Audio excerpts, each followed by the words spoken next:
इस परिवार में आपका इतना बड़ा आलीशान घर है, सब कुछ है, सारी सुख सुविधा है, आप क्यों परेशान हुए? राजनीति में आप क्यों चले? क्या जरूरत थी?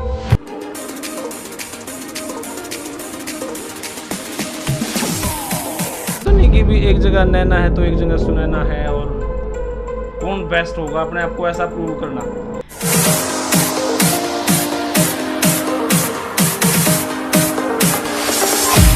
क्यों लगा कि आप ज्यादा सक्रिय हैं रवि जी की अपेक्षा, और उस कार्यक्रम पर ऊपर देवीलाल जी की और बहुत सारी फोटो थी, नीचे अभय सिंह चौटाला जी की बड़ी सारी फोटो थी, एक फोटो थी उस पर राकेश टिकैत। मैं थोड़ा सा असमंजस में था, भाई यार राकेश टिकैत जी की फोटो क्यों? क्योंकि ना तो वो हरियाणा से है, हाँ किसान नेता जरूर हैं, हरियाणा से नहीं है। अगर किसान नेता की फोटो लगानी थी तो चलूनी साहब के लगाते।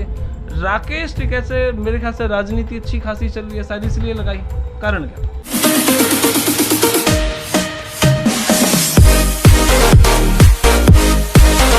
आप इनेलो पार्टी में महिला महासचिव हैं, रवि चौटाला जी कुछ भी नहीं है, ऐसा भेदभाव घर में क्यों नहीं?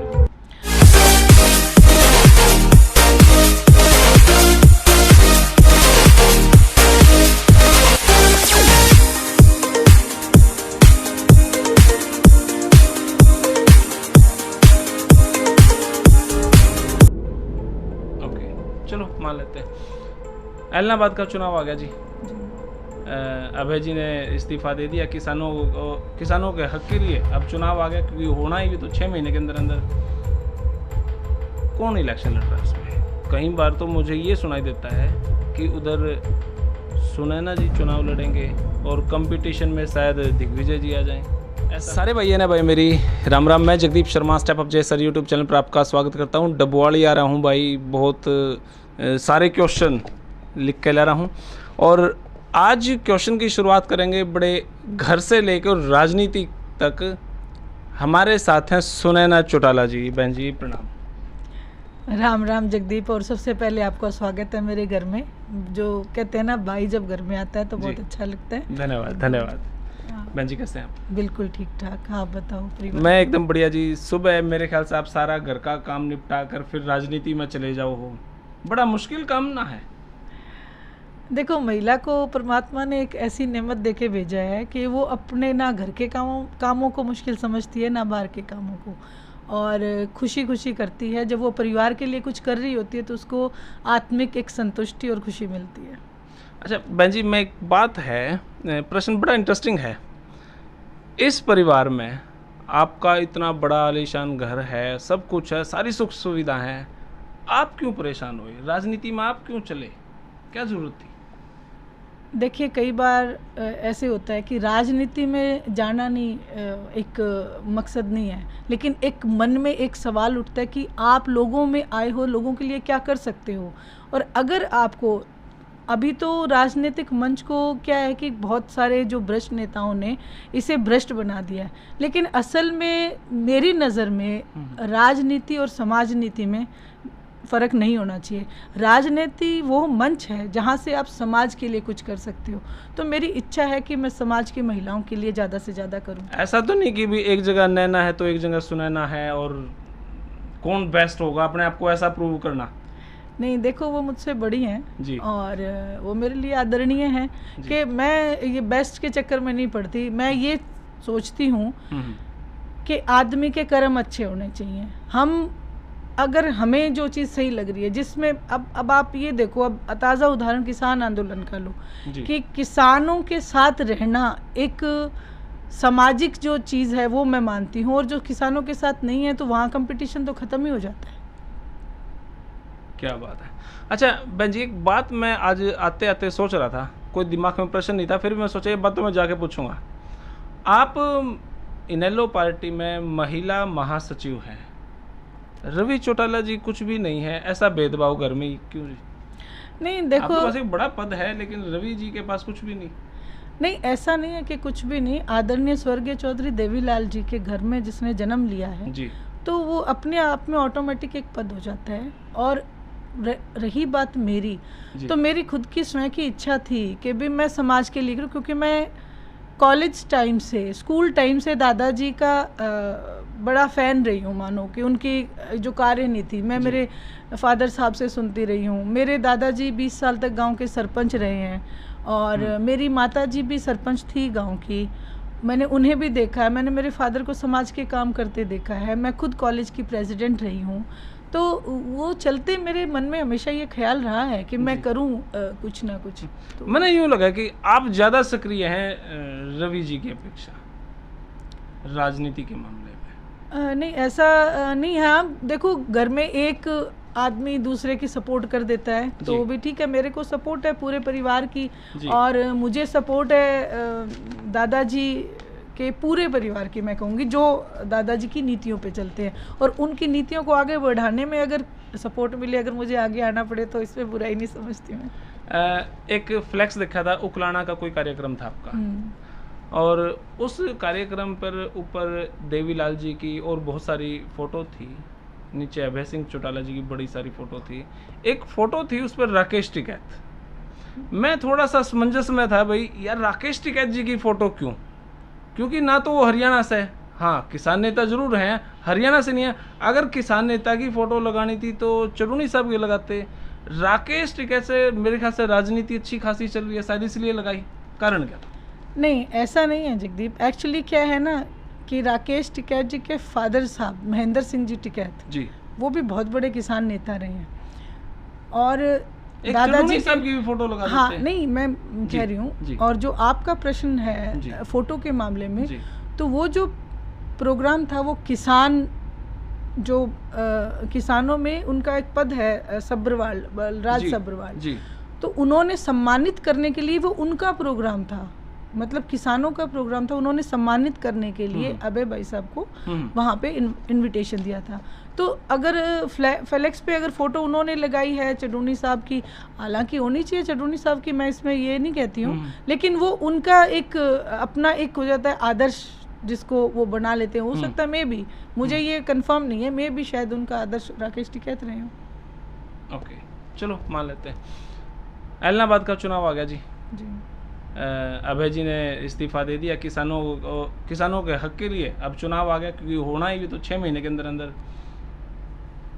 कौन इलेक्शन लड़ रहा है उसमें? कई बार तो मुझे ये सुनाई देता है कि उधर सुनैना जी चुनाव लड़ेंगे और कंपटीशन में शायद दिग्विजय जी आ जाएं, ऐसा कुछ। देखिए, एलनाबाद का चुनाव एलनाबाद की जनता डिसाइड करेगी कि कौन लड़ेगा, क्योंकि ये डिसाइड तो जी बंद कमरे में 4-5 आदमी नहीं, ऐसा नहीं होता है। इंडियन नेशनल चल रहा है तो हम ये कह सकते हैं कि नहीं, इंडियन नेशनल लोकदल में जब भी किसी को टिकट दी गई है, वो सर्वे आधार पे दी गई है, और जहाँ के लोगों की डिमांड होती है, वो चाहे कोई भी हो, उस डिमांड पे दी जाती है। और रही बात अभी इलेक्शन की डेट, तो बीजेपी डर रही है, वो तो डेट भी डिक्लेयर करने से डर रही है, तो उसमें आप कंपटीशन की बात करते पता नहीं डर रही है कि आप डरा रहे हैं जी। अभय सिंह जी हैं, आप हैं, कार्यक्रम होता है और ये भाषण देते हैं कि भाई भाजपा जज्बा के आ जाए तो खंबे का बांध दियो। नहीं, तो डर रहे हैं कि डरा रहे हैं आप? माहौल ऐसा क्रिएट कर रहे हैं? नहीं, ऐसा नहीं है, वो डर रहे हैं। एक्चुअली उनका डर आपको हर जगह। अच्छा, फिर अभय जी भी कहते हैं अरे बांध तो दोगे कि नहीं, वो काम कर तो दोगे कि नहीं, मतलब पक्का करके चलो आप वहां से। देखो, हमें ये जो 3 काले कानून है, आज के दिन इंडियन नेशनल लोकदल का एकमात्र मकसद है 3 काले कानून वापस कराने हैं जी। और बांधने की जहाँ स्थिति की आप बात कर रहे हो, मैं भी 1-2 जगह बोल के आई थी कि जरूरी है ये, क्योंकि जब घी सीधी उंगली से नहीं निकल रहा तो उंगली को टेढ़ी करना पड़ेगा। पंजाब में एक के साथ बुरा व्यवहार हुआ है। देखिए, वो मैं कहती हूँ पंजाब में तो पार्टी कांग्रेस की है ना। नहीं, देखिए, पार्टी तो कांग्रेस की है, लेकिन पिटा तो बीजेपी का है। हाँ, वो क्यों पिट दिया? वो रीजन यही है कि आप कहते हैं ना, आप उनका समर्थन कर रहे हो भाई। हाँ, ठीक होया। कई बार मैंने दुष्यंत जी को सुना भाई लठतंत्र है ये, और फिर वही ऐसा माहौल मेरे को लग रहा है कि भाई हाँ बांध दियो, पीट दियो। देखो, जब हमारे किसानों के सिर फूटेंगे, पिपली में जो कांड हुआ, आज तक किसी भी नेता ने उनके प्रति कोई ऐसी स्टेटमेंट आपको दिखी? कोई कहता है हमने ऑर्डर नहीं दिए, कोई कहता है कि कुछ हुआ ही नहीं है, पिपली में तो लाठीचार्ज ही नहीं हुआ, मतलब इस तरीके के जहाँ बयान कांग्रेस आएंगे। भी तो इलेक्शन लड़ रही है, कांग्रेस तो नहीं ऐसे बयान देती भी मार दियो पीट दियो। नहीं, कांग्रेस तो एक्चुअली क्या है ना, कांग्रेस तो आप देखिए हुड्डा साहब तो जो G26 की एक टीम में आ चुके हैं। आगे आने वाले समय में या तो कांग्रेस हुड्डा साहब को निकालेगी या हुड्डा साहब अलग पार्टी, क्योंकि वो कांग्रेस में है ही हुड्डा नहीं, साहब तो के बिना कांग्रेस तो बोलेगी कांग्रेस क्या? को, हुड्डा साहब के बिना तो कांग्रेस कुछ है ही नहीं है। हरियाणा के अंदर तो स्थिति अरे है। वही मैं कह रही हूँ, जब शीर्ष नेता ही असमंजस में है कि मुझे रहना है कि जाना है कि क्या करना है, तो आप बताओ ऐसे में वो कैसे बयान दे देंगे? ये बयान तो वही दे सकते हैं जी। जिनमें दम होता है। और दूसरी बात, दम भी उस चीज़ के लिए जहाँ आपने सत्याग्रह आंदोलन देखे थे, वहाँ भी सिर फूटते देखे थे। उसके बाद आपने भगत सिंह जी को देखा, उन्होंने असेंबली में बम फोड़ा था। तो कुछ एक चीज़ें जो गूंगी बैरी सरकार होती है उसको सुनाने के लिए कुछ एक ठाठप करनी पड़ती है।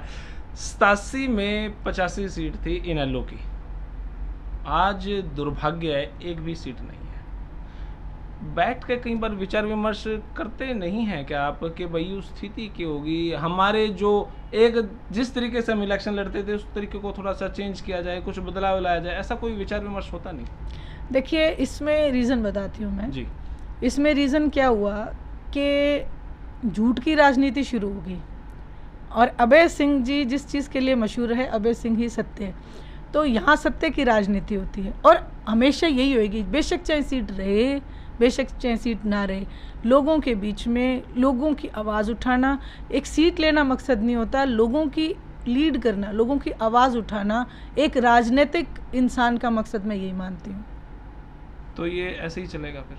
सीटों कुछ की बदलाव संख्या की जरूरत नहीं बदलाव लगती की जरूरत बदलाव जनता लेके आती है। आज बदलाव, आज हर कोने कोने से, हरियाणा के हर कोने से ये आवाज़ है कि हमें ये सरकार का तख्ता पलट करना है। और जब समय आएगा जी। तो जनता भारतीय जनता पार्टी को, उसके सहयोगी दलों को और कांग्रेस को शीशा दिखा देगी।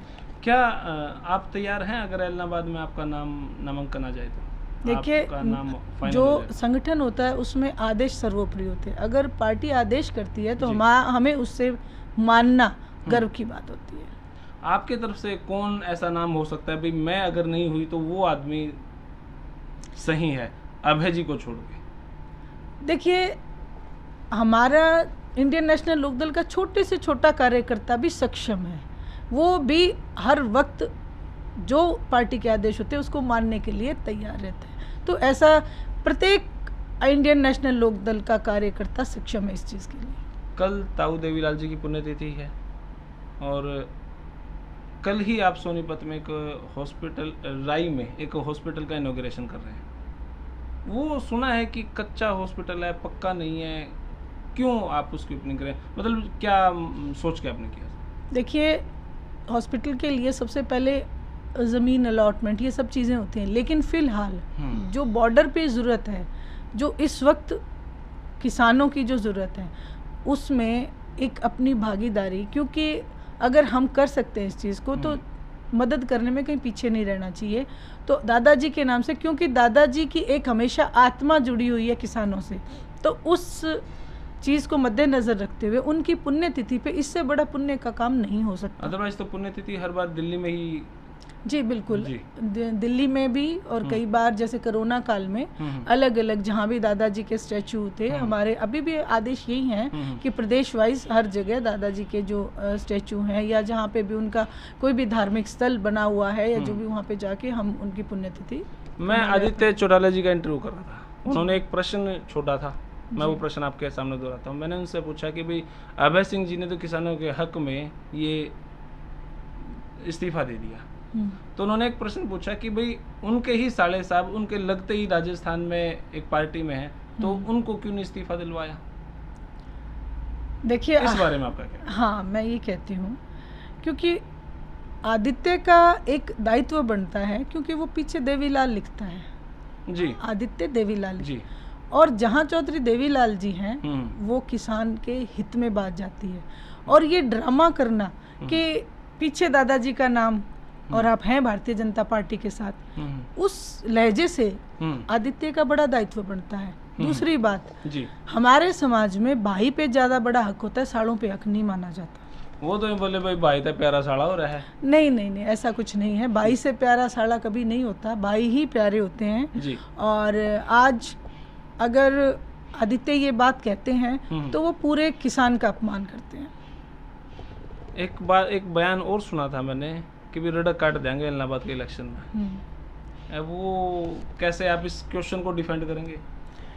देखिए, ये कोई, पहली बात तो ये कोई क्वेश्चन ही नहीं है, और रड़क तो भारतीय जनता पार्टी की पूरे हरियाणा ने काट रखी है। दूसरी बात जी, वो रड़क काटने की बात करते हैं, हमारे भाई साहब बैम निकालते हैं।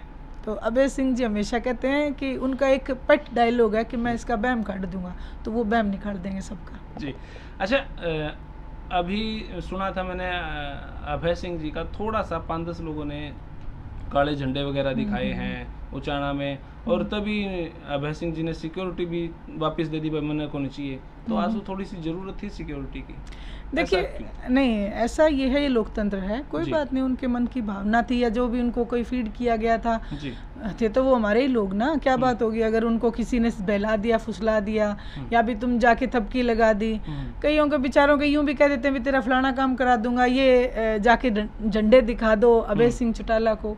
तो भाई साहब ने उनसे जब प्रश्न किया कि आप, ऐसा नहीं, उन्होंने गाड़ी भी रोकी है और पूछा कि भाई क्यों दिखा रहे हो, मुझे क्यों दिखा रहे हो भाई, मैंने कौन से कानून, काले कानून ला दिए? तो उन्होंने कहा कि जी हमारे गांव ने डिसाइड करा है, राजनीति लोगों को नहीं आने देना।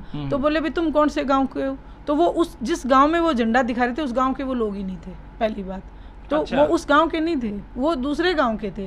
तो भाई साहब ने बोला कि कोई बात नहीं, मैं तुम्हारे गांव में आऊँगा, अगर मुझे पंचायत मना करेगी तो मैं प्रोग्राम नहीं करूँगा, मैं किसानों को अपमान करने नहीं, मैं उनका साथ देने आया हूँ। ये भाई साहब का उत्तर था। अभी आपने एक सिक्योरिटी की बात की जी। तो वो सिक्योरिटी विड्रॉ अगर कराई है तो वो इसलिए कराई है क्योंकि उन लोगों को ज़्यादा सिक्योरिटी की ज़रूरत पड़ेगी, वहाँ आदमियों की कमी बढ़ रही है। क्यों? कि जनता काबू में नहीं आ रही है और वो हवाई जहाज में, हेलीकॉप्टर में उड़ते उड़ते नीचे ज़मीन पे उतर नहीं पा रहे हैं, तो वहाँ सिक्योरिटी शायद 1-2 आदमी और कम पड़ गए होंगे, इसलिए उन्होंने वहाँ अपनी बढ़ा ली। अच्छा, मेरे को याद आया राकेश टिकैत जी का भी उनके ऊपर हमला हुआ है जी, उस बारे में आपकी क्या कहना है, क्या प्रतिक्रिया? ये एक लोकतंत्र में ये एक बहुत ही, मैं कहूँगी कि इससे गलत बात, एक इंसान है वो अपना लोगों के साथ अपनी सोच बांटने जा रहा है, तो इसमें भी, और वो जो लोग जिन्होंने, आप सोचो कि जिन लोगों ने हमला किया है, जिन लोगों ने गोली चलाई है, वो लोग भारतीय जनता पार्टी के हैं। वो जो युवा लड़का है वो युवा अध्यक्ष है भारतीय जनता पार्टी का। अब आप इससे बड़ी, मैं क्या बोलूं, कि आप कहते तो हो कि ये बीजेपी वालों के लिए आप यूं क्यों कहते हो डंडा बांधने की बात, तो ये इनके कर्म ऐसे हैं, हम करें क्या, हमारे पास चारा यही रहा है। अब अभी तो मैं ये कहती हूँ कि ये जितने एमएलए बैठे हैं ना, गनीमत मानो, अब एक ऐसा चलेगा कि मैं कहूँगी, मैं महिला होने के नाते कहूँगी, मैं महिलाओं को इस चीज़ के बोलूँगी कि अपने अपने हल्के के एमएलए के जाके बाहर नहीं बैठ जाओ, डांगर ढोर अपने बच्चे लेके, भाई इनने थम पाड़ दियो। बंगाल का इलेक्शन चल रहा है, मीडिया में भी खबरें चल रही हैं, कभी ममता के ऊपर, कभी मोदी जी के ऊपर। आपको क्या लग रहा है बंगाल में कौन जीत रहा है? बंगाल की प्रतिक्रिया, ममता बंगाल में तो वही बात है कि बंगाल की शेरनी है ममता, और वही जीतेंगी जी। और जो ये एग्जिट पोल दिखाते हैं, जब तक वोट नहीं गिरते तब तक आप ये दिखा नहीं सकते कानूनन जी, ठीक है। लेकिन अभी भारतीय जनता पार्टी की जो गोदी मीडिया है जी जी, जो मैं कहूँगी कि इस देश के ऊपर सबसे बड़ा कलंक बन गई है जी, गोदी मीडिया जी।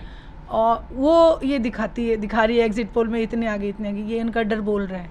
ममता बनर्जी ही जीतेगी, बशर्ते कि जैसे असम में कैंडिडेट की गाड़ी में ईवीएम पकड़ी गई हैं सरेआम। यहाँ इलेक्शन कमीशन के ऊपर भी बहुत बड़ा सवाल है। हमारा देश खतरे में है, हमारा देश गृह युद्ध की तरफ जा रहा है। इस बात की संवेदना को समझे सारे, और मैं आपके चैनल के माध्यम से मैं ये कहूँगी, अपनी लड़ाई ना केवल किसान आंदोलन, एक किसान की लड़ाई ना होके ये जन आंदोलन बनने जा रहा है, क्योंकि हमारा लोकतंत्र खतरे में है। आपको इस हिसाब से अगर रहा तो हम 2024 के चुनाव भी नहीं देख पाएंगे, राष्ट्रपति शासन लागू हो जाएगा। क्योंकि ये जो भारतीय जनता पार्टी ने जो ये अपनी मनमर्जी जो चला रखी है, हिटलर से बड़ा मनमानी करने वाला, और मैं कहूँगी कि एक ज़िद्दी हो नहीं सकता नरेंद्र मोदी जी का किरदार, तो जब हिटलर को बर्दाश्त नहीं किया तो ये जनता इनको कभी भी बर्दाश्त नहीं करेगी। मैं अभी आपके डबवाड़ी में आया ना, तो मैंने सुंदरीकरण पे यहाँ पे कुछ दिखा, सच्ची बात है। और यूँ भी सुना है कि यहाँ से जो नशे का कारोबार है वो भी बढ़ रहा है। इसका क्या कुछ इलाज हो सकता है? आपके दिमाग में क्या आइडिया है, क्या उलाने? देखो, आपने बहुत अच्छा, जो एक जेन्युइन क्वेश्चन होना चाहिए ना जगदीप, ये वो है। और जो कार्य करना चाहिए सत्ता में आके, सबसे पहले सिक्योरिटी का एक होता है कि हर जगह आप अपने प्रदेश को सिक्योर करो। वहाँ डबवाली का अगर मैं सवाल उठाती हूँ तो करना तो ये चाहिए था कि भाई डिस्ट्रिक्ट डबवाली को बना के, और यहाँ पे एसपी रैंक के जब बैठेंगे तो ये जो हमारी तस्करी बॉर्डर से होती है, ये बंद, नशे के गिरफ्त में आज नौजवान है यहाँ के, तो वो भी उसमें माँ बाप को रिलीफ मिलेगा, बच्चों को वो बचा पाएंगे। वहीं ये 3 काले कानून लेके आते हैं, कभी जीएसटी लगाते हैं, कभी कुछ करते हैं। तो सबसे पहला ये कदम होना चाहिए कि सुरक्षा बहुत बड़ा सवाल है आज। क्या अभय जी ने राकेश टिकैत से बैठ के इस तरह की कोई प्लानिंग नहीं करी? भाई हम कब तक तो उस बॉर्डर पे बैठे रहेंगे, कोई निश्चित समय, भाई आर पार की बात हो या तो वापिस ही बैठ जाएं या कानूनी वापिस हो, कब तक ये स्थिति चलेगी? यूँ तो फिर वही आप वाली बात, 2024 का इलेक्शन भी नहीं हो पाएगा। जी देखिए, इसमें संयुक्त मोर्चा जो किसान मोर्चा है, उन्हीं का जो एक आदेश जो है, क्योंकि वहाँ पे सभी एक गणमान्य व्यक्ति बैठे हैं और उन्हीं के आदेश के मुताबिक आगे हम अपने पार्टी के जितने भी लोग हैं, भाई साहब आदेश करते हैं तो हम उसी के मुताबिक, अभी जैसे 15 मई तक अभी डेट डिक्लेयर नहीं हुई है, संसद पे चढ़ाई की बात है कि हम पूरे हरियाणा प्रदेशवासी इकट्ठे होके संसद पे जाएंगे। हम सरकार से जब तक वो नहीं मानेगी हम गुहार करते रहेंगे। ऐलनाबाद की तैयारी आप कब से कर रहे हैं? कल तो पुण्यतिथि है ताऊ देवीलाल जी की, 7 तारीख से कुछ प्लान किया है ऐलनाबाद को लेकर? देखिए, ऐलनाबाद को लेके तो अभी एज सच कोई तैयारी नहीं, लेकिन हाँ किसानों के लिए किसान महापंचायत, महिला महापंचायत है, जैसे कंडेला में हुई थी 8 को महिला दिवस पे, वैसे ही किसान महिला महापंचायत है 7 को नीमला में, ऐलनाबाद में नीमला जगह का नाम है वहाँ पे। और वहाँ पे हम इसीलिए इकट्ठा हो रहे हैं कि हम ये प्लान कर रहे हैं कि जब हमारे किसान भाई, क्योंकि भारतीय जनता पार्टी के लोगों ने और गोदी मीडिया ने ये फैलाना शुरू कर दिया कि बॉर्डर पे किसान कम हो गए, लेकिन वो ये नहीं देख रहे अगर किसान अन्न अगर काटने नहीं जाएगा और अगर अन्न किसान ने उगाना बंद कर दिया तो आप लोग कहाँ जाओगे? देश में हाहाकार मच जाएगी। जो लोग आज गेहूँ आराम से आसानी से उपलब्ध करा सकते हैं, वही गेहूँ किसान उगानी बंद कर देगा, क्योंकि उसको एमएसपी नहीं मिलेगी तो वो क्यों उगाएगा उसको? और फिर जब बाहर से गेहूँ आएगी, जब देश बाहर से गेहूँ खरीदेगा तो उस गेहूँ का रेट क्या होगा? आम आदमी की पॉकेट कहाँ तक चली जाएगी? ये बहुत सारे सवाल हैं जगदीप कि जिनका लोगों तक पहुँचना बहुत ज़रूरी है। हमारा मकसद है कि हम महिलाओं तक ये सारी चीज़ें पहुँचाएं।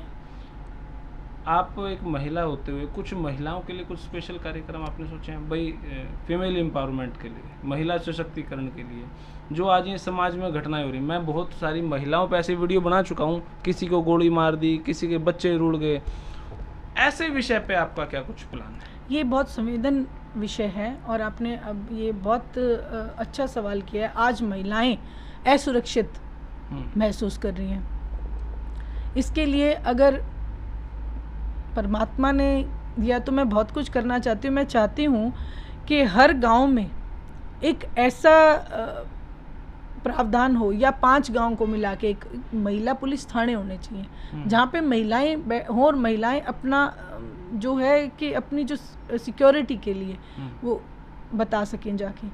दूसरी बात, आज जो माहौल है वो इतना भयानक माहौल है, जैसे आपने बताया गोली मार दी जा रही है, किसी के रेप हो रही हैं, किसी को घर से वैसे ही निकाल दे, किडनैपिंग हो रही है। और फिर सबसे बड़ी बात कि जो लोग किडनैप करके लेके जा रहे हैं उन पे नहीं, जो माँ बाप रिपोर्ट लिखाने जा रहे हैं उन पे केस दर्ज हो रहे हैं। यूपी में कई ऐसी घटनाएं हो चुकी हैं, जो हाथरस की घटना आप ले लो कि जो जिन लोगों के बच्चे के साथ बुरा हुआ है, जिस लड़की के साथ बुरा हुआ है, उसी के उसी सरकार के उनको साथ लेकर संवेदनशील बिल्कुल नहीं है। और दूसरा, आप सोचो कि अभी मैं एक सुप्रीम कोर्ट में एक मामला था, वो प्रश्न करते हैं कि यदि ये आपसे शादी कर ले तो आप उसको रेप नहीं मानोगे।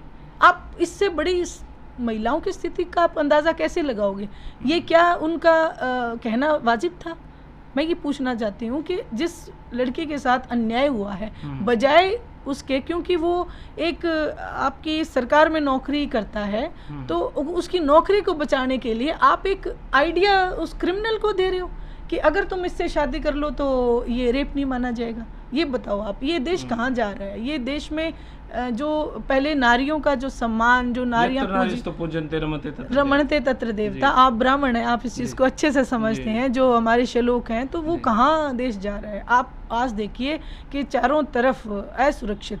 सबसे पहला हमारा जो एक मकसद है, मैं मानती हूँ, जो होना चाहिए, शिक्षा और सुरक्षा और स्वास्थ्य, ये 3 चीज़ें हमारी मजबूत होनी चाहिए। मतलब आज के समय में जो बेटी बचाओ बेटी पढ़ाओ का जो नारा है वो असंवेदनशील है। वो वैसा ही है जैसे 15 लाख खाते में आ रहे थे। ये सब झूठ जुमला, इतने बड़े लेवल पे होके और इतने बड़ी बड़ी झूठ बोलना, और वो झूठ लोगों के सामने आ जाना, और आप बेशर्मी से, जैसे असम में वो पकड़ी जाती है ईवीएम, और इलेक्शन कमीशन कहते हैं कि पीछे से कोई गाड़ी आ रही थी, इतने मतलब मासूम के गाड़ी आ रही थी और वो उसी कैंडिडेट की गाड़ी थी, और उन्होंने ईवीएम उठा के उस गाड़ी में रख दिए। सिक्योरिटी की गाड़ियों में क्यों नहीं रखे? जो ईवीएम के साथ सिक्योरिटी की गाड़ियां चलती है उसमें क्यों नहीं रखे? अच्छा, एक प्रश्न है बहन जी, लास्ट। हाँ जी, बस उसके बाद खत्म।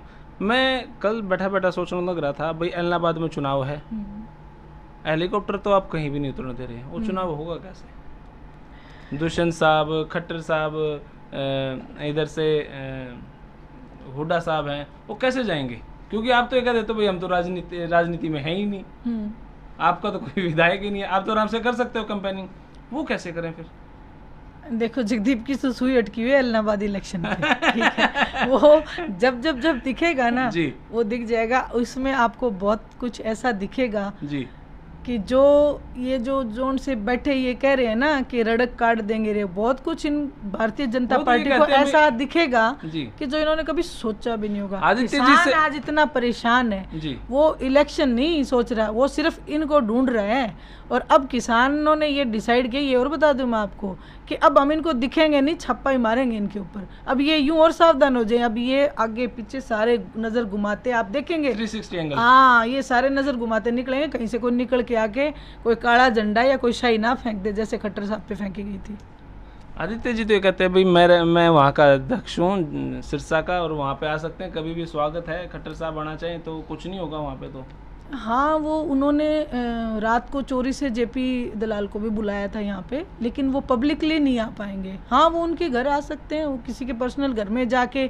और आज तो स्थिति ऐसी है कि कहीं उद्घाटन भी किसी चीज़ का करे ना, एक वाटर बॉक्स का उद्घाटन किया था, तो भारतीय जनता पार्टी के लीडर ने वाटर बॉक्स का उद्घाटन किया था, वो अपने कमरे में वो शील्ड ले जाके उसको वहाँ दिखा के वहीं उसके पर्दे खींचे गए हैं, वहीं उसकी आज स्थिति ये है। और ये देखिए, ये सरकार जो होती है लोगों के दिल से जब उतर जाती है ना, तब ये स्थितियाँ आती हैं। और सरकार को दिलों में बैठना चाहिए। मैं ये कहूँगी, आदित्य जो बात कहते हैं कि आप दिलों में बैठो, आप ये दिलों में तो कैसे बैठेंगे जब आप ये कहते तो खंबे पे बैठा लो, दिलों में कैसे बैठेंगे? नहीं, दिलों में आप काम करो, आप अच्छे काम करोगे। चौधरी देवीलाल जी के क्या विपक्ष नहीं था, लेकिन उनके काम अच्छे थे, आप उनकी नीतियों को अपनाओ। आज भी स्वागत है, जो दादाजी की नीति को अपनाएगा वो आज भी दादाजी का नाम लेके तो जी विपक्ष में भी बैठे हैं, पक्ष में भी बैठे हैं, उप मुख्यमंत्री बने हुए हैं। आप ये देखिए, दादाजी का नाम लेके जो उनकी नीतियों